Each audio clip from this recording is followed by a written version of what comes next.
Pagi, ini VT 577 ya. Lanjutkan Bapak 3 ilmu perang. Pak, ilmu perang buat apa toh Pak? Kita nggak pernah perang. Saya bahas ya. Sekali lagi ini adalah edukasi, bukan gerakan politik. Oke? Kalau dilihat ya, orang bilang bahwa Indonesia merdeka udah 80 tahun. Kenapa kok rakyat masih miskin?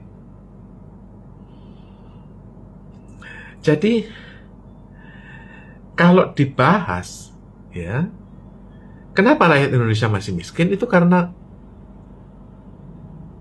pemimpinnya nggak ngerti ilmu perang. Lu maksud Pak, kan bukannya Soekarno hebat? Soekarno hebat. Tetap dia nggak ngerti ilmu perang. Soeharto hebat, tetap dia nggak ngerti ilmu perang.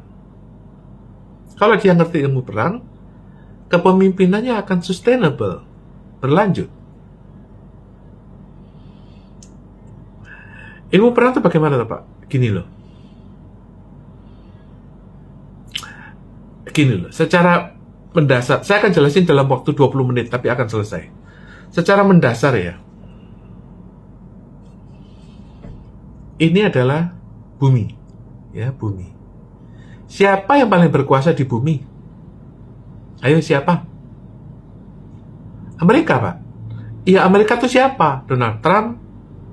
Ya, kemarin itu Pope Leo marah-marahin Donald Trump. Saya nggak takut dengan Donald Trump.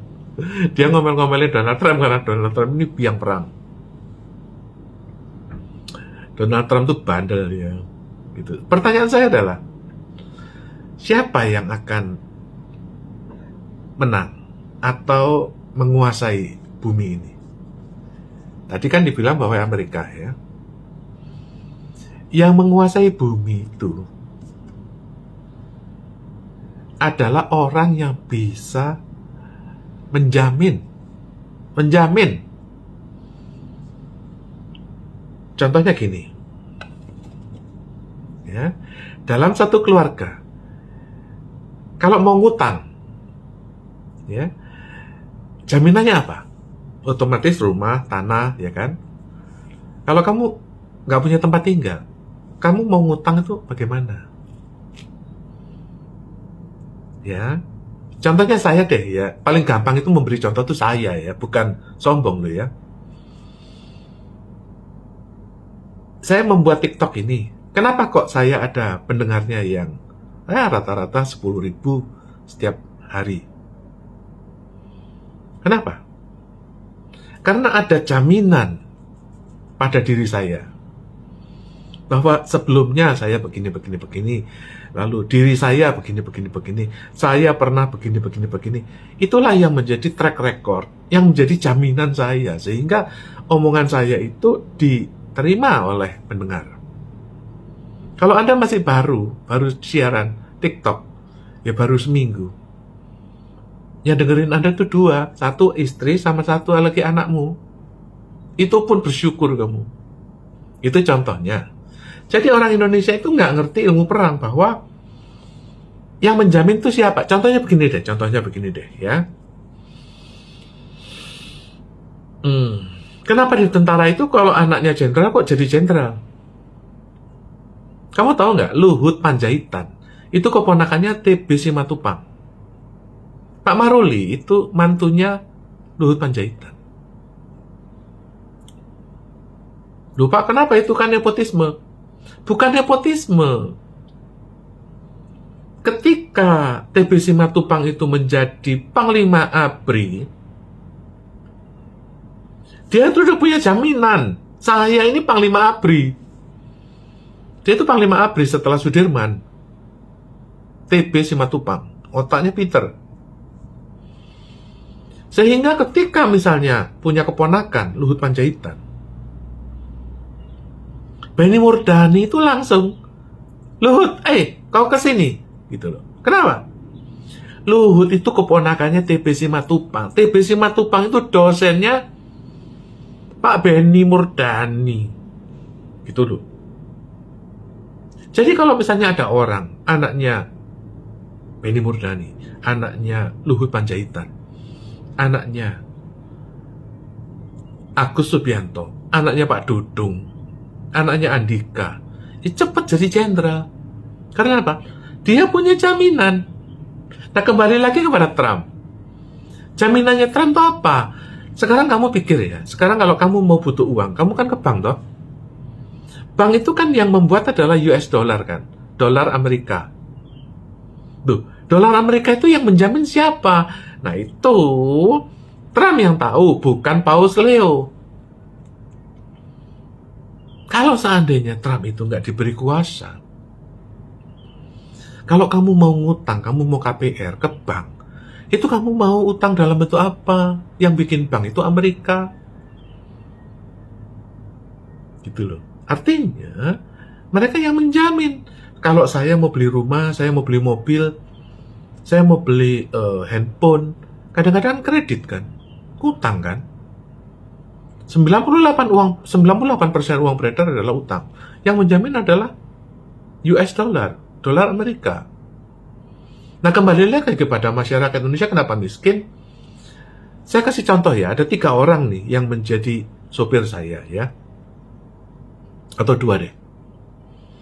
Yang satu itu seperti monyet, terserah saya Pak, saya masuk terserah saya nggak masuk terserah saya.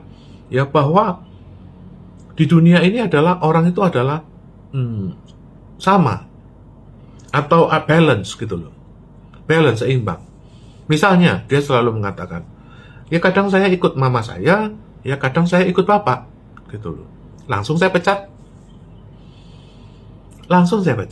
Maaf ya, masyarakat Indonesia itu kepengennya dia itu independen.